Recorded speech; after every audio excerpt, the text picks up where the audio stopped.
നമ്മൾ കമ്മ്യൂണിക്കേറ്റ് ചെയ്യുന്നത് പോലും ഒരാളോടോ നമ്മുടെ വേണ്ടപ്പെട്ടവരോടോ കമ്മ്യൂണിക്കേറ്റ് ചെയ്യുന്നത് പോലും നമ്മൾ പറയാൻ മനസ്സിൽ ചിന്തിച്ചാൽ പോലും നമ്മൾ പറയരുത്. നെഗറ്റീവായിട്ടുള്ള വിഷയങ്ങൾ പറയരുത്. അത് നിങ്ങൾക്ക് വേണ്ടത് എന്താണ്? നമുക്ക് വേണ്ടത് സമാധാനമാണ്. എനിക്ക് വേണ്ടത് എനിക്ക് ആകെ പ്രശ്നങ്ങളാണ്, എനിക്ക് ഒരു സമാധാനമില്ല, ഒരു സ്വസ്ഥതയില്ല, അസ്വസ്ഥതകളാണ്, ബോഡി വീക്കാണ്, പിന്നെ എനിക്ക് ഹെൽത്ത് ഓക്കെ അല്ല. ഇങ്ങനെയാണ് നമ്മൾ ചിന്തിക്കുന്നത്. ബ്രെയിനിന്റെ ഒരു ലാംഗ്വേജ് ഉണ്ട്.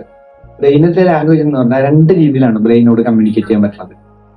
ഒന്ന് ഇമേജസിന്റെ രൂപം, രണ്ട് ഇമോഷൻസിന്റെ രൂപം. നിങ്ങൾ ഓൾറെഡി ഇമോഷൻസിന്റെ രൂപത്തിൽ ഇങ്ങനെ കമ്മ്യൂണിക്കേറ്റ് ചെയ്തുകൊണ്ടേയിരിക്കുകയാണ് നിരന്തരം. ഈ കമ്മ്യൂണിക്കേഷന്റെ ഫലമാണ് നിങ്ങളായിരിക്കുന്ന ഇപ്പോഴെന്താണോ ആ ആയിരിക്കുന്നത്, ഇപ്പോഴായിരിക്കുന്നത് അങ്ങനെയാണ് അവസ്ഥയിൽ എത്തിയിരിക്കുന്നത്. ഇമോഷണൽ കമ്മ്യൂണിക്കേഷന്റെ ഭാഗമാണ്.